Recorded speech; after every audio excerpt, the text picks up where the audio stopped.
Welcome back to another episode of Talking Sports with your boy DP. And this your boy DP here with your man, and we finna get into these last few games in the first round of the NBA playoffs this season. It's been an interesting bout, man. There's been some interesting matchups, man. And I've been enjoying it. Have y'all been enjoying it? Let me know, man, in the comment section how y'all been feeling about these NBA playoffs this year. And have your favorite team been doing their damn thing and been balling out there. So, with that being said, we're going to get into this first matchup, which I wish this matchup was able to be the Western Conference Finals, because these are really the best teams in the playoffs right now, besides maybe the Timberwolves. And that is the Denver Nuggets and the Los Angeles Clippers.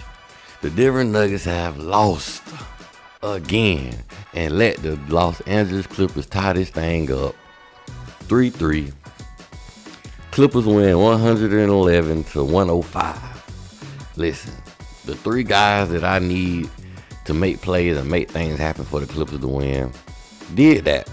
Well, the three guys that the Clippers fans need, per se, because, you know, I'm rooting for more so Kawhi Leonard. If anything, I ain't really that big of a Clippers fan, per se. But high man on the night, James Harden, needed him to come through, because the last game he had 11 points. It was looking real stank out there for him. 28 points, 8 assists, 6 rebounds, 2 steals, 1 block. 10 of 20 from the floor, shooting 50%.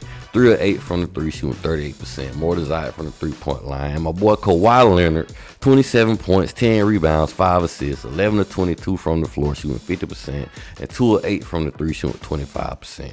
Kawhi, you doing your thing, my guy. Got to get that three-point percentage up a little bit more, or take less shots, you know. You know how I am with that three-point shooting stuff. If you ain't making them, don't take them.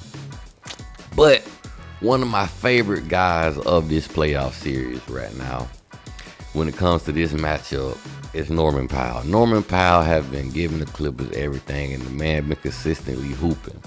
24 points, 3 rebounds, 2 steals, 1 assist, 9 of 15 from the floor, shooting 60%, and 2 of 6 from the 3, shooting 33%. But this game was going back and forth, I cannot lie, man. It was 14 lead changes in this game.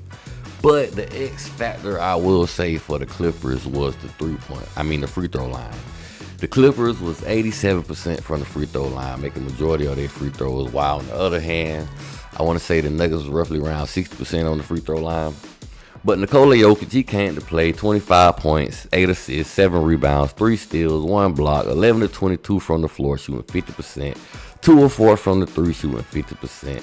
Jamal Murray came to play, 21 points, 8 rebounds, 8 assists, 3 blocks, 9 of 19 from the floor, shooting 47%, and 2 of 6 from the 3, shooting 33%. But what I will say for the Nuggets,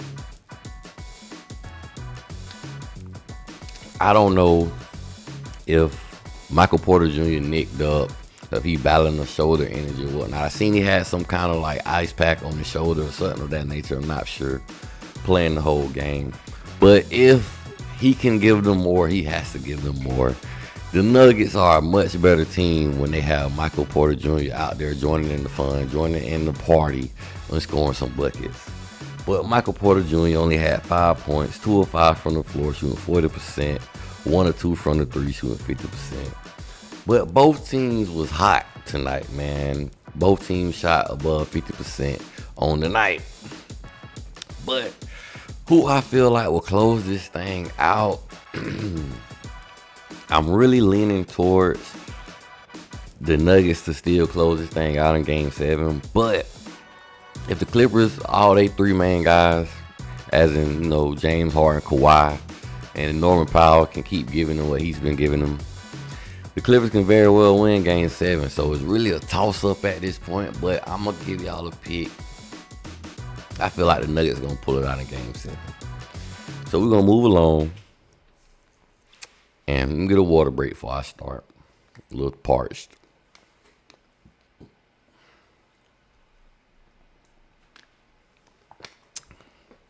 Minnesota Timberwolves defeated Los Angeles Lakers 103-96.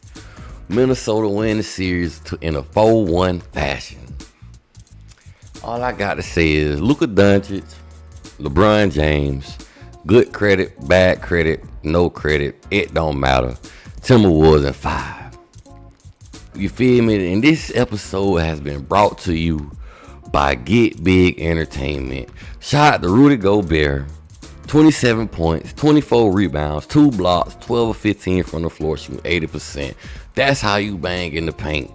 That's how you take advantage of the other team when they don't have no big man to go against you. Listen, Rudy Gobert was dominating in the paint, and he was banging all night long. He was dunking that thing left and right, man. Shout out to Rudy Gobert, bro. That's how you play big. And also shout out to Julius Randle.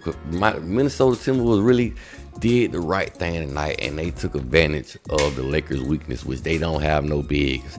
They don't have nobody to stop any big players to going down in the paint and doing what they want to do. But Julius Randle on the night, 23 points, 5 rebounds, 4 assists, 8 of 16 from the floor, shooting 50%, and 1 of 6 from the 3, shooting 17%. That is nasty.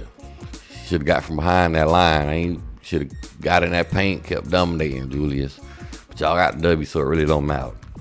But Anthony Edwards, 15 points on the night, 11 rebounds, 8 assists, 3 steals, 5 of 19 from the floor, shooting 26%, and 0 of 11 from the 3, shooting 0%. I don't understand why you kept taking them, Ant-Man. But like I said, y'all got the dub, so it really ain't matter, dog. Y'all got them boys up out of there. I'm tired of people talking about LeBron this, LeBron that. Well, LeBron couldn't do it again for another year. You feel me? I don't even count the bubble ring. Just like the fan was telling them, let's get a real ring. I don't count the bubble ring. But Luka Doncic on the night, 28 points, 9 assists, 7 rebounds, 7 of 18 from the floor, shooting 39%, 2 of 8 from the 3, shooting 25%. And LeBron James on the night with 22 points, 7 rebounds, 6 assists, 9 of 21 from the floor, shooting 43%, and 1 of 5 from the 3, shooting 20%. The Lakers bench in this entire series averaged a total of 13 points. Whopper. Not surprised. They ain't have nobody on that bench to help them guys out. They literally depended on 2 wing players to take them all the way to the promised land. Basically, 2 small forwards that can hoop. Don't get me wrong. Now, Luka Doncic and LeBron James, they 2 of the best in the game, but that's all they had. You're going to need more than that when you in the West competing against teams that are complete teams. They got a point guard, a shooting guard, a small forward, and they got bigs. The Lakers didn't have that. They only had 2 small forwards that's real dominant, that can score a lot, but 2 players can only do so much when you're going against teams that's complete. But for this series, the Minnesota Timberwolves averaged 107 points, and they also averaged 44 rebounds and shot 44% from the floor this series, man. Shout out to the Timberwolves. Way to get it done, man. Congratulations to y'all moving on to the next round. And I want to say y'all waiting on the Warriors, which that's who I feel like y'all going to be playing. And speaking of the Warriors, let's get into their defeat against the Rockets, man. The Houston Rockets put the smackdown on the Golden State Warriors, 131-116. The Warriors, now the series 3-2. Even though I feel like the Warriors, they finna close this thing out. You feel me? The next game they play tonight, and I think the Warriors gonna get the job done. It was just a rough night for Curry and Jimmy Butler. They combined for 22 points, man. I want to say Curry had 13 and Jimmy had 8.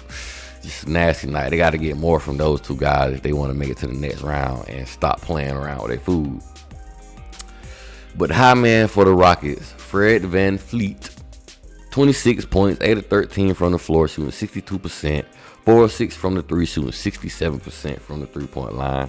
Amen Thompson, one of the twins, 25 points, 6 rebounds, 5 steals, 3 assists, 3 blocks, 8 of 16 from the floor, shooting 67%, and 1 of 1 from the 3, shooting 100%. That twin was going off. He was doing his thing. Him and Fred VanVleet really wanted to win. They was not trying to get eliminated. They did not want to go home. And watching the games, I don't think some of the Houston fans had hope. They probably thought it was over with that night. It ain't many fans showed up. But y'all would have had a thriller if y'all would have showed it. Y'all would have got to see y'all young man hoop for one last time, because I don't think they're going to win the next game. But Rockets was hot, man. They shot 55% from the floor, 13 of 30 from the 3, shooting 43%. And at one point, they led by 31. Now, what I will say, both teams had 54 points in the paint, and both teams had 13 points off fast breaks. So you got hoop.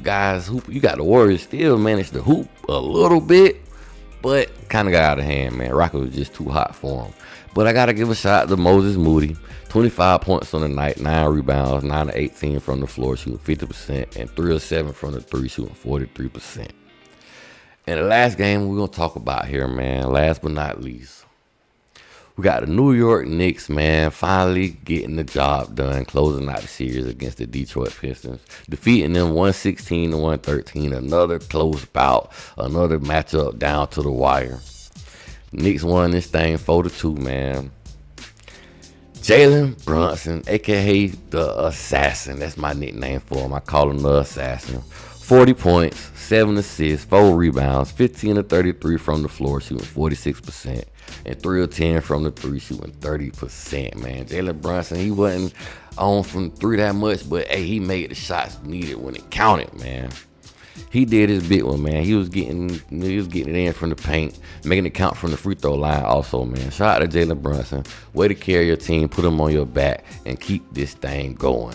Because I don't know how y'all going to fare against the Boston Celtics in this next round, man. I feel like Boston Celtics probably going to spank y'all, just being honest. But we shall see. We shall see. Mikal Bridges with 25 points, 4 rebounds, 3 assists, 11 of 16 from the floor, shooting 69%, and 1 of 4 from the 3, shooting 25%. And OG Anunoby with another good night, 22 points, 5 rebounds, 3 steals, 2 blocks, 6 of 14 from the floor, shooting 43%, and 4 of 10 from the 3, shooting 40%. You know, OG came to play, Mikal Bridges came to play, and Jalen Brunson helped them boys seal the deal. Gonna need more from Karl Anthony Towns in the next round if they gonna make some noise, because Boston Celtics, they ain't gonna have that. They ain't gonna play that, you feel me? But the Knicks, they averaged 108 points this series. But I want to talk about the Detroit Pistons also, man, because I really feel like these guys shot themselves out of this matchup, man. If they would have took less 3-pointers and got to the basket, they might have would have won this series. The Pistons as a team was 9 of 34 from the 3 this series, shooting 27% the whole series. Just horrible. And Cade Cunningham, you know, even though he averaged 20 points this whole series, 23 points on the night, 8 assists, 3 steals, 9 of 22 from the floor, shooting 41%. But the biggest issue that really killed his team, and he was hurting his team more than he helped them also, was 0 for 8 from the 3, shooting 0%. Cade Cunningham this whole series was 17% from the 3-point line. He was just killing his teammates. And the teammates was killing themselves too, because they shot 27% from the 3 So if in hindsight, Detroit Pistons, y'all should have just took the ball to the rack, man. Took it to the cup. Y'all shot too many threes. Y'all literally shot yourselves out of these games, man. And also, I want to give you a little fun fact, man. It's been 17 years since the Detroit Pistons have won a playoff home game. But, man, how y'all feel about these playoff matchups, man? How y'all feel about some of the games in the next round? I feel like the Knicks finna get smacked by the Boston Celtics. And I feel like the Warriors, they don't got no hope against the Minnesota Timberwolves, because I feel like Timberwolves too. No, is that the matchup? Yeah, that's the matchup. The Warriors don't got no hope against the Timberwolves, man. And it's going to be a hell of a game against whoever play the Thunder. That's going to be a hell of a series. But with that being said, like, share, subscribe. Your boy DP is out.